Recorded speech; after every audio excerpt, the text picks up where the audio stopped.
What's going on everyone, my name is Dean and welcome back to yet again a new video here on my channel. Today I am glad to share some really reliable information, some really cool new information regarding GTA 6, and this is actually coming from the CEO at Take-Two Interactive, from Stratas Zelnick. He is providing us with some really cool GTA 6 news. This is the first time they have actually spoken or even mentioned GTA 6 in a long time. Now this could mean a couple of things which we will be talking about in this video, but of course we will be going over some of the really cool statements Stratas Zelnick made regarding GTA 6. Before we do dive into the crazy news, make sure you guys do leave a like on today's video. Let's see if we can go for yet again another crazy 20 likes for this video. If you guys are excited for GTA 6 and if you believe GTA 6 could potentially be announced by the end of this year, go ahead and leave a like on today's video and show your awesome support. As always, like I say in every single video, if you find yourself new to the channel, consider subscribing and turning on the notifications so you don't miss out on any of the uploads here on my channel. I try my best to provide you guys with all of the latest rumors, latest GTA 6 information and anything regarding Rockstar games. So if you are a fan of Rockstar, then this channel is the channel for you, and I will be providing some other content that you guys may enjoy in the near future. So as I said already, we're gonna jump straight into this crazy GTA 6 news coming straight from the boss himself. The title of the article is Take-Two's CEO says 8 years is too long to wait for GTA 6. The CEO of Take-Two Interactive says that he expects to see smaller gaps between the publisher's major releases in the future. In an interview with GamesIndustry.biz, Stratas Zelnick says the gaps between games aren't likely to get much wider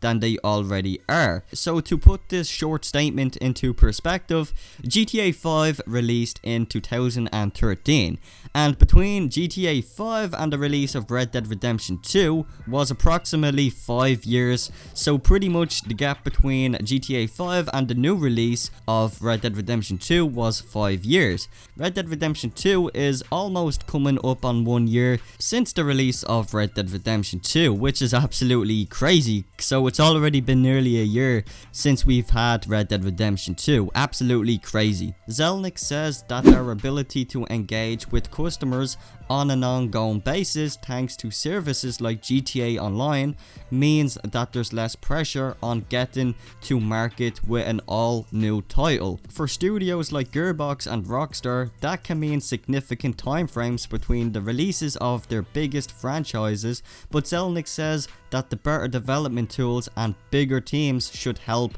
shrink those timeframes. He also said it's possible that the game may be a bit shorter than we're in certain instances, and the ability to deliver content on an ongoing basis for as long as time after the initial release would mean that perhaps that the initial release wouldn't be as long in terms of numbers of hours of gameplay.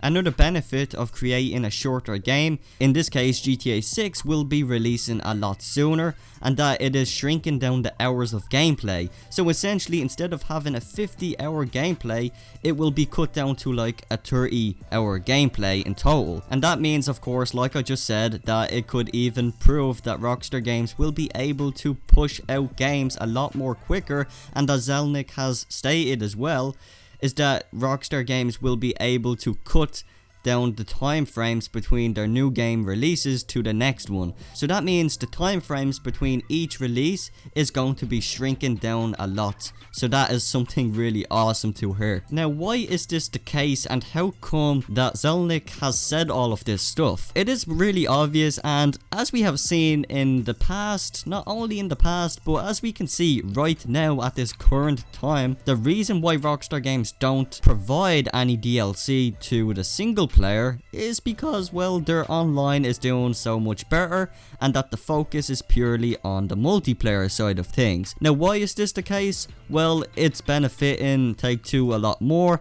it's keeping people more engaged. Rockstar Games just don't want to focus on the story as much as what they used to do, because everything is now online, and that the players are having more of a fun time with friends in online, and that's where the experience is in the multiplayer. So that makes sense on their part to only focus on the online, and I understand that. From a fan of playing single player games myself, as a fan of growing up playing the Grand Theft Auto series, the storyline has always been a huge importance in my gaming, and I really didn't enjoy playing GTA 5 single player, just for the fact that I felt like the storyline wasn't really as good, and I could see that Rockstar Games really didn't put too much focus onto the story. However, with that being said, Rockstar's latest game, Red Dead Redemption 2, has had such an outstanding storyline, and I must give credit when it's due. Rockstar Games made such a fantastic storyline in Red Dead Redemption 2, and the reason for such a good storyline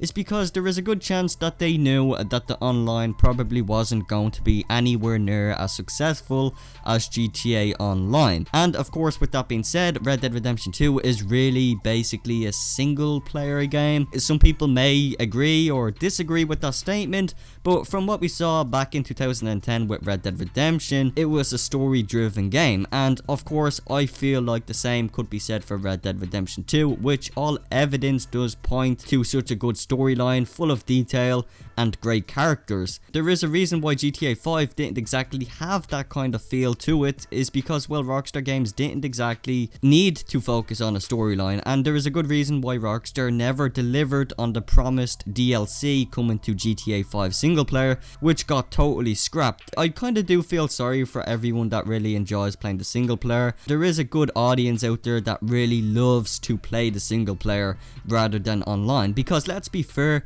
not every single one of us enjoys playing online, but unfortunately the way gaming is going, everything is online these days, and we know and we see everything around us is basically all online. A lot of companies now are even getting rid of single player just to focus purely on the online side of things, which I find very disappointing. But hey, at least in future Rockstar titles, we are still getting some single player content, we are still getting a storyline, but at the end of the day, Rockstar Games want to reduce the limits on the single player, cutting down the hours of gameplay and giving us a really more, I guess, smaller storyline, but more detail, I guess, in the storyline, or just better missions overall.